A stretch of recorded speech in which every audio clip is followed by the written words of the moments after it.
Want to welcome everybody to our event tonight. Want to introduce myself, Chicago Detours, and introduce a little bit this new format for our events. We've been doing virtual tours like this for nearly 3 months now, ever since COVID-19 really took off. I'm going to mute everybody really quickly just to cut down on background noise here. But we have mostly been doing virtual tours, historic happy hours about topics connected with Chicago's history. We've had a lot of fun doing that, but we decided to take a swing at something new. Not that we don't love talking and sharing our own perspective, our own histories, but there's a lot of really fascinating people who cover Chicago and who do a really great job of that. And so we figured it made sense to start having sort of Q&A sessions, conversations with people whose work intersects with the city, with its architecture, with its history, with its culture. We're lining this up. Our nickname for it in the initial planning phase had been our Monday Chats. We have a couple of really interesting folks lined up for our first few weeks here, and we will keep on rolling new people into the process as we keep going through the rest of the summer. But very excited to have Phil from Cape Horn Illustration join us this evening so he can talk about his artwork, talk about Chicago's architecture scene. And I know we've got some repeat customers with us this evening. Happy to have you with us, of course. But do figure it's probably best to go ahead and share my screen just so you can see my little introduction to Chicago Detours here. So you should see the my screen share. My presentation has begun here. There's Chicago Detours celebrating its 10th anniversary, typically offering walking bus tours of architecture, history, and culture to the public. But we're doing fun stuff like this, and we're really excited to be doing that right now because it means that we can have a conversation with Phil from Cape Horn Illustration. I know Phil is with us. Let me find him in my chat here. I'll unmute him. So the format here is that, you know Chicago Detours, you know what we're up to. We are gonna let Phil introduce himself, share a little bit of his story, his work, that sort of thing. If you've got questions for Phil, feel free to type them into the group chat that we were using for introductions earlier. I've got a couple of questions that I had prepared for Phil earlier in the day. We had a brief chat earlier, and I've been doing my research, of course. So I've got some questions I'll ask after Phil talks about himself and his work a little bit. And if you have questions for him, feel free to put it into the group chat, and we'll have sort of a Q&A session where I'll moderate, ask those questions that you put into the group chat, and let Phil give his feedback. Sound good to everybody? Format makes sense? All right, fantastic. So with that out of the way, let me turn it over to Phil. Go ahead. Great. Thank you so much, Alex, and it's nice to be here. Thank you for having me. It's really cool to see that there's coast-to-coast representation on this call. I didn't realize we were going to get that much national coverage, but I appreciate everybody showing up, and I hope everybody has a cocktail to accompany them. I'm drinking some bourbon on the rocks. This is from Jeppson's, Carl Jeppson's company, more famous for the Malort, but this happens to be a bourbon that they started making. So I thought I'd just talk about my origin story and a little bit about why I do what I do and where I come from and the kind of work that I do. And then we'll open it up at the end for some questions that you may have. But just to tell you a little bit about myself, I didn't start off with the intent of doing professional illustration. I studied international politics in school, and my parents had always told me, doing art is not really an option, even though that was what I spent all of my free time doing. I would just draw like crazy. I would fill sketchbooks full of maps, of soldiers, of all kinds of things. And I was kind of directed to do something a little bit more practical. I don't know if international politics is very practical, but it's where I ended up. And I'm originally from Pennsylvania, from outside of Philadelphia, and I went to school at Penn State for international politics, political science, and then I ended up in Chicago at a year-long graduate program at University of Chicago. Also studying international relations. And kind of putting the illustration and the art kind of on the back burner wasn't something I thought about. But once I came to Chicago, I think my head kind of exploded. I was blown away by the neighborhood architecture, by just the variety of architecture that you see throughout the city, and just the sheer vastness of it. I grew up in your traditional suburbs, probably built, a lot of the building stock was from the 80s. You know, it's, when I came to Chicago, I think what I was inspired by was just the amount of just kind of great vintage building stock that populated most of the city. And Alex has brought up some of what I'm talking about. And when I got here, I just felt like I needed to put it down. I needed to bottle it up in some way. And I didn't know how to do that other than by relearning my love for art and illustration. And so I dusted off my pens and my paper, and I just started drawing the world around me. So I was incredibly inspired, in particular, by the 2 flats, 3 flats, 6 flats, the type of homes and buildings that immigrants to Chicago built for themselves and for their families in between the late 1800s and the early 1900s. So the drawing on the right is actually one of the first drawings that I did. And for that particular drawing, I really wanted to capture, you know, what really mesmerized me about the streets, which was the fact that you'd have this one single building type, the 2 flat, kind of expressed in different ways. And I loved how you get this same structure with just different kinds of cladding on it. You have your gray stone on the left, you have your kind of traditional brick on the right. And I was just so interested because so much of the details on these buildings told a story about what that first homeowner decided about what to you know, what to put on their building. And the fact that a lot of these early homeowners in Chicago you know, built the home that they lived in, and in many cases passed from generation to generation, I think made it all the more special. So that particular piece on the right, I called Chicago Siblings, or the siblings piece, just because I like that they seem like they're siblings in a way, and I think that's what makes a lot of these Chicago streets really special, is that you find a ton of variety, a ton of individual choices that somebody had made at some point about ornamentation and how they wanted to come across to their neighbors, but yet it very much shows, you know, what that period in history kind of demanded. What kind of home did you demand? And so you find these kind of patterns and themes throughout many Chicago neighborhoods. So after doing that first piece on the right, I started doing many other types of home styles. And I kind of just wanted to go from like the first home style to the next and just go.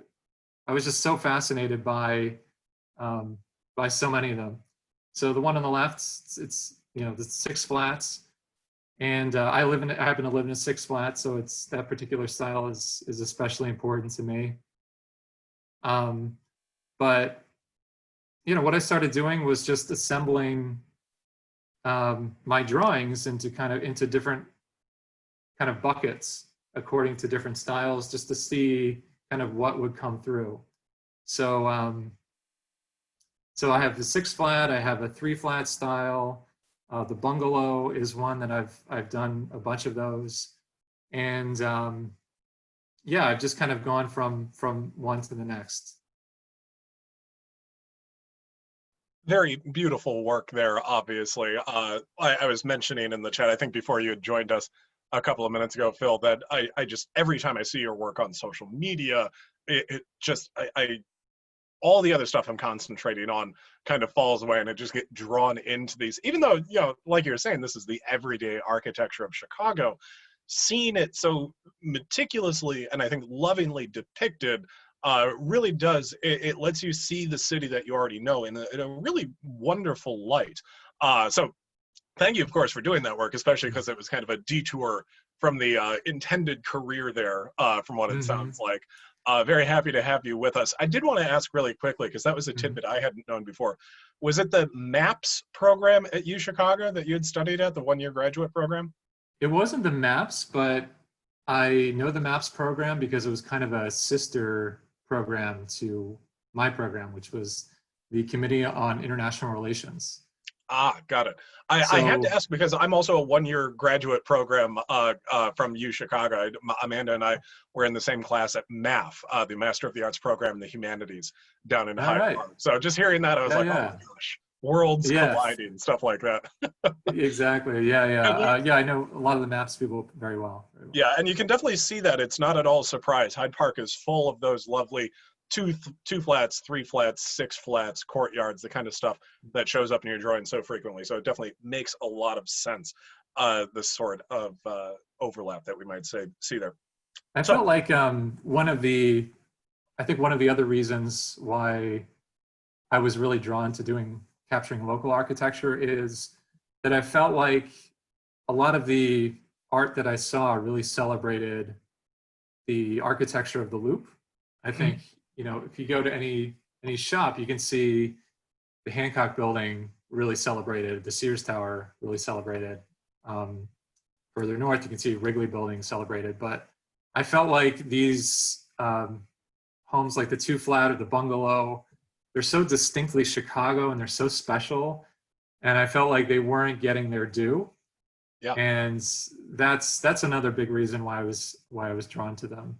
Um, and the other thing is I started doing a lot of custom work for people who also are very proud of the home that they live in. yeah, So over the past 7 years since I did that first piece, I've done a lot of custom home portraits for mainly Chicagoans who have lived in their home for decades and just really just love the place. They know every nook and cranny of it, and many of them have lovingly restored vintage details that had kind of fallen into disrepair. So the conversations that I've had with people who also love their home has has really excited me, and that's really inspired me and kind of pushed me along. that's really fantastic.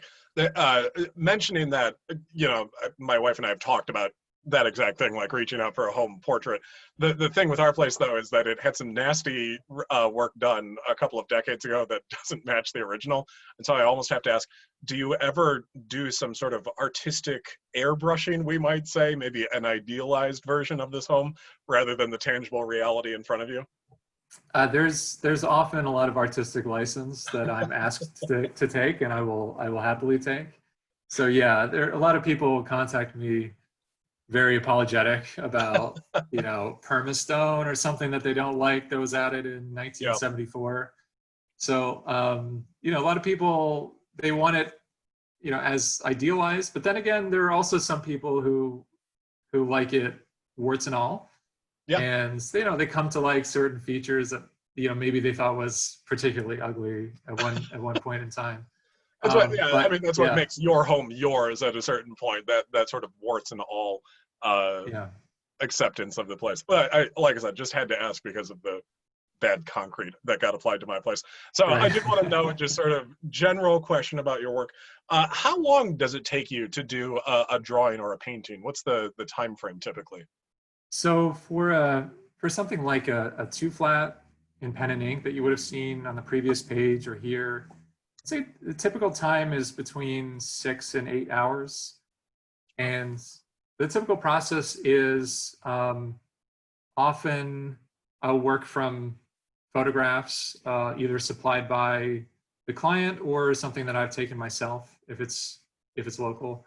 So work from a photo, I'll start with a light pencil sketch, and I'll get just the general direction, and I'll get an understanding of how it's going to look and what's going to fit within the dimensions of the page and what I should leave out. I'll share that with the person who I'm working for. And then at that point, I'll usually do something where I use a set square, one of those triangular rulers that are popular among draftspeople.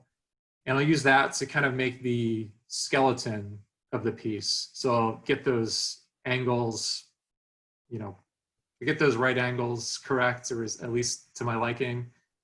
And then after that, those are typically the steps that don't take too much time. I'd say the pencil is about an hour. Working with a set square that's probably about half an hour to 45 minutes. And then after that is the texturing and the detailing.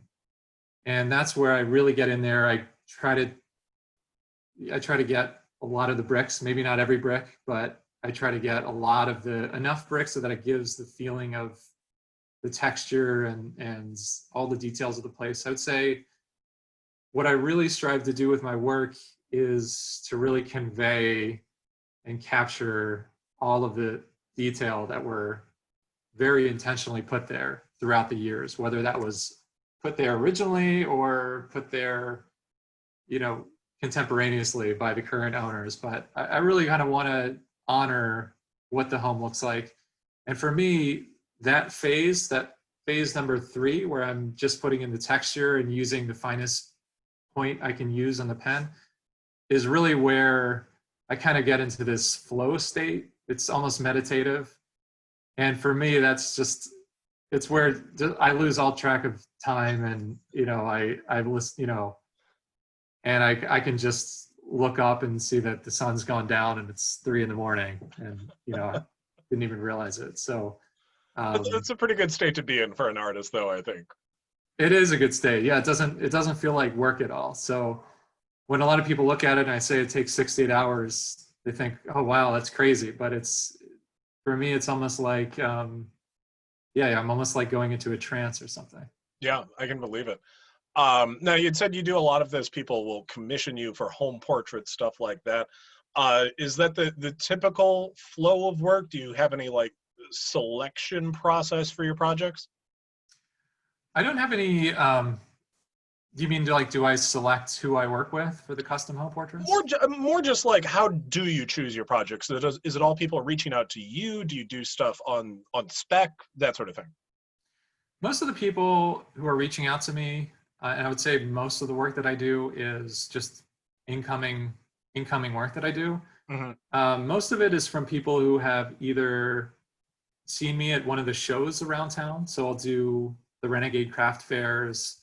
I do the One of a Kind show at the Merchandise Mart. A lot of people see me there. Some people will see me from seeing that their neighbor has commissioned a home portrait and they see it up on the wall. So I would say it's a lot of referrals and a lot of people who I meet at shows.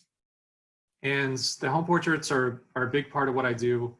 And then I'll also do some commercial work. So for universities, for example, that want to commemorate a building, or restaurants that want to show off a building, or a country club that wants to give a gift to their board members. They're going to want to show off their facade. So that's kind of a part of what I do. But I think what I really love to do is work with the individual homeowners who are just, super proud of living in a vintage home. Of course. My last question before I turn it over to some of the great questions I see we've been getting in the group chat here. The name Cape Horn Illustration, what's the story behind that? So the story behind that is in 2013, I was kind of thinking about what I'd call the company. And at that time, my wife and I were planning a trip to Argentina. And we were looking at where we could go in Argentina, and one of the ideas that we had was to go to Patagonia, just to see kind of the end of the earth. And I started researching that area, and I got kind of interested in that part of the world. And then that kind of dovetailed, you get on those Wikipedia rabbit holes, where you just like, you're clicking from link to link to link. I know those well. Yeah, so that led me to the history of Cape Horn. And I'd always been interested in nautical history. And that just struck me as like a really fascinating part of the world, because until the Panama Canal was built, sailors had to sail all the way around the tip of South America. And it was extremely dangerous. And it's just this really forbidding place. But to pass it was kind of a rite of passage for sailors. And supposedly, the reason that sailors wear earrings, on one side is on one side of their, on one ear is because that's the side that they pass when they're going around Cape Horn, in one particular direction. I don't know if that's true or not. I've heard different things about why sailors wear earrings. But the fact is, it was considered a rite of passage because it was really dangerous. A lot of ships wrecked there. And so I thought, that's kind of interesting. It's this part of the world that's really rich with history. And also it kind of suggests kind of meeting a challenge, taking on a challenge. And that's what I felt like I was doing with pursuing this illustration practice, which felt like a big risk. I mean, I worked for about 10 years working in international relations, working in international trade, and doing illustration was something I did in parallel for a while. And it was about 2013 when we went to Argentina that I decided to step off and do this full time because I was getting enough work. So it felt like I'm kind of taking on this big challenge the way that sailors did. Fantastic. All right. So to tackle some of the questions we got from our audience here, and some of this I think you've kind of indirectly answered already, so feel free to kind of keep it simple if you feel like you've covered it a little bit. But Maureen asked what tools you use for your illustrations. I think you had mentioned that briefly, but if you want to share that. I pretty much exclusively use Micron pens. So I think the full name is Sakura Micron pens, but if you say Micron pens to any pen and ink artist, they know what you're talking about. I've used Micron pens since I was old enough to hold a pen, and I think if there was any hint that company was going out of business, I think I would try to buy up their entire inventory. I've gone through just so many of those pens, and I love them because it's archival ink, and they have such a great set of points. And in particular, they have a 005 point that's very, very fine, and I just completely swear by, and I just love. So that, and then I use Bristol Strathmore paper, which is super smooth. They kind of uses, I believe, vellum, which is very, very smooth. Wow. No texturing to it, so it just allows a really, really clean line. So Strathmore and Micron, and they didn't pay me to mention their names. Well, it certainly does create some beautiful work. Roy had asked, what determines when you use color instead of grayscale for your illustrations? I would say 90% of the work that I do is black and white, just because I'm really comfortable with the medium of pen and ink. So most of the time I do that. In some cases, I just feel like a project really lends itself to color. In some cases, like in this particular case that we're looking at, it was for a client who wanted me to do it in color.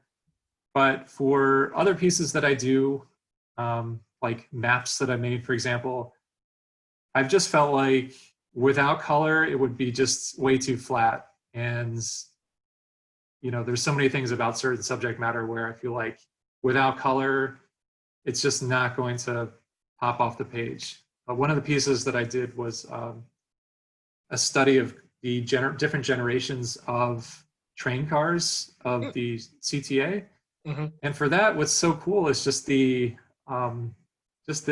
exterior of the cars and just the way that they're painted is just so fascinating to me, and the way that it's changed, and the way that in earlier generations they were super colorful, and they've gotten a little bit more gray over the years in the last few generations. So that's pretty much the main criteria, is like, does the project demand color?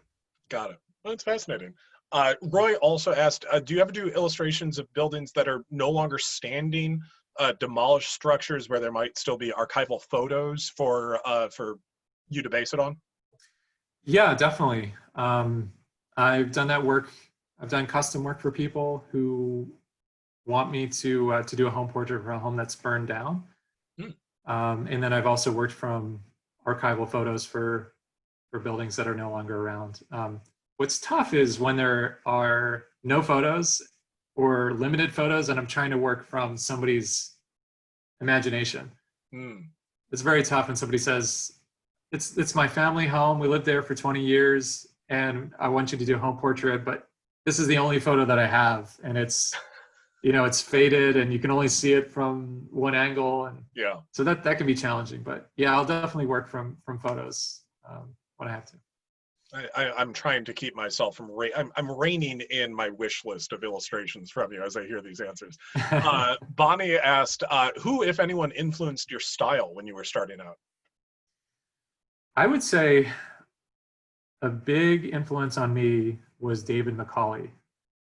And if there's anyone on this call who loves architecture and doesn't know David Macaulay, and you love history, you definitely need to look him up and get some of his books. He was a pen and ink artist. He's still around, but he was really prolific back in the late 80s and early 90s. And he put out these gorgeous books showing the construction of historic structures. Mm. One of the ones that I loved back then when I was a kid, and I still love, is called Cathedral. And it's all about the construction of a fictional cathedral in France in the 1200s, early 1300s. And it's all done in pen and ink, very, very detailed. And it's just very well researched.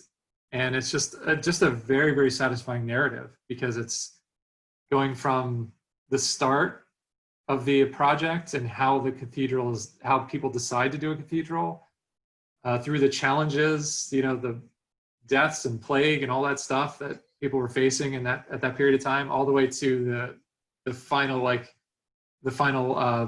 piece that's put on the cathedral. And it's amazing. And he did a book called Castle, book called, I think, about the Roman aqueducts. So yeah, definitely check him out. He was probably the number one influence and remains. I know I'll be making a visit to the hold section of the Chicago Public Library site in just a couple of minutes here. And actually, on that note, our last question from our guest was Maureen, who had asked if you had ever done book illustrations. Not really. No, I don't think so. I'd say the closest that I've done is I've done illustrations for a pretty big spread in Chicago Magazine. Hmm. And for that particular spread, they wanted to highlight neighborhoods by their particular home style. So I wanted to say, if you're interested in mid-century modern, this is the neighborhood that you wanted to go. This is the neighborhood where you want to look. Was that the piece that was written by Elizabeth Blasius, or was that on Curbed? That was on Curb, but I know that piece, and Yeah. that was also really. I love the illustrations for that. This one was by AJ Latrace. Oh, sure. And it came out, I think, a year and a half ago, something like that. So that's probably the closest I've come to book illustration. From our comments here, it looks like you've got a couple of potential book buyers lined up. Right. Just last second here, Morgan said, for the Chicago Homestyle Series prints, how do you choose the example homes to include? Was there any research that you found especially useful in deciding which homes or neighborhoods typified those styles? Well, to me, there's certainly just classic styles that I just couldn't neglect. The bungalow, the two flat, I feel like those in particular, the Greystone, are just so associated with Chicago styles that I just couldn't leave them out. But then as I would release home styles, I would get requests from people who desperately wanted to see me do the Foursquare, the Victorian. So I kind of let people guide me in a way to certain home styles. And so yeah, that was kind of the main thing. I would say I'm trying to mainly to stick to the vernacular styles, and that I think I have at this point 9 styles, and I'm pretty happy with. I think they cover they cover most of the kind of classic Chicago vernacular styles. That's fantastic. Well, thank you for joining us. Of course, I didn't want to abuse people's time so much, too much to run over here. Thank you so much for answering those questions there. Did want to make sure that everybody saw the promo code that Phil was nice enough to offer to us, Shy Detours 15 for 15% off of anything you might want to commission Phil for here. And I did want to share as well, you know, we appreciate you being with us, of course. You can always support Chicago Detours. We really appreciate your support of $5 to $25 donations. Even just a few dollars helps us keep doing fun stuff like this, talking to Phil, like our upcoming guests, like Sarah Chapman from the Media Burn Archive, and Elizabeth Blasius, who was just mentioned a minute ago, one of our historic preservationist writers and advocates here in Chicago. Phil led off our series here. We're excited to jump into some of the stuff that we have coming up in the future. And there's a couple of other things I wanted to mention here as well. You've joined us for the Zoom meeting here. You can find us on Facebook as well, as our presentation said right there. And we've been live streaming these on Facebook. So if you ever miss a Zoom login, the timing doesn't quite fit in, you can always log on to Facebook. You can find the old videos on our profile right here. You can find us on Instagram as well. I know somebody had commented that they started following Cape Horn on Instagram during this session. We love that. Thank you. Yeah, we would love to see if you follow us on Instagram as well. We like to promote our stuff, share some of our great photos of the city. That Amanda and I like to do. Mostly Amanda. I've contributed a couple of them. If you have a couple of minutes, reviews really help the world know that we're still doing really fun stuff like this. A review on Google Maps or Google Business, which you can find right there, is a great way to let the world know. That only takes a couple of seconds, and I've even got the link that I can post into chat in a minute here. You can find us on TripAdvisor if you want to leave any reviews on there. And again, doesn't have to be a long, supremely complicated review there. We just appreciate any support that you might be able to provide. And I'll paste into the chat box here the information about donations to Chicago Detours, and I will share the link for Google Maps for the other stuff that I was mentioning just a second ago there. I'm trying to get set up here as well, just because we love to know what information you might want to hear about in the future, people you might want us to interview, folks you might want us to talk about. I'm just trying to get a poll set up, but it looks like actually my coworker Amanda is in here, and I think she's the one who has to launch the poll. If you're listening, Amanda, it's not letting it do it on my okay, side. I'll check. Yeah, it's telling me I can't launch the polls because I'm logged in somewhere else. But yeah, just letting us know who you find fascinating, who you might want us to have a conversation with on a Monday evening is something that would be wonderfully helpful to all of us. Your support is appreciated, like I was saying, $5 to $25 to help us keep doing fun stuff like this. And you know, Chicago has started reopening. We are still in the planning phase of what the future might look like, but we intend to do walking tours again at some point in the hopefully not too distant future. So stay tuned. If you've been enjoying our virtual talks and tours, we really look forward to leading you around Chicago when we're able to do that in the next couple of weeks, months, whatever that might wind up being. So I'll give Amanda a quick second here to see if she can get the polls working there. Please do hang on for a quick second, just because that information can be helpful to us. Poll is launched. There you go. Feel free to fire away. We appreciate the input there. Helps us know what people are looking for, what people care about. And thank you again to Phil for being kind enough to join us this evening, taking the time out of his day, letting us see some of his wonderful artwork here about his process and his story there. Like I was saying, I have water with me because I was just finishing up a private tour for some interns right before this one started. I saved the beer for afterwards, figured it would make the interview a little too loopy. But cheers to you, Phil. Cheers to everyone else who joined us this evening. Thank you all so much. Yeah, so the poll is launched. Please do give your feedback in there. If you can offer any support to Chicago Detours, we appreciate that. And I think with that, once you've done that, we can call it an evening. Thanks so much, everybody. Thanks for tuning in, as always. Thanks, everyone. Thank you so much, Alex. Thank you. Bonnie, Dominic, I wouldn't even want to guess how to pronounce his last name. It's a great idea. Yeah, we should definitely reach out to him. Pasiga. Is it just Think. Pasiga? I figured it Yeah. was so much more complicated. I've heard him talk. He's super fun. Really nice man. We knew, Bonnie, we knew exactly who you were talking about. So yeah, we can just wait a few more minutes to see if we get any more input on the poll. It's so incredibly appreciated. And this was so much fun. Thanks everybody for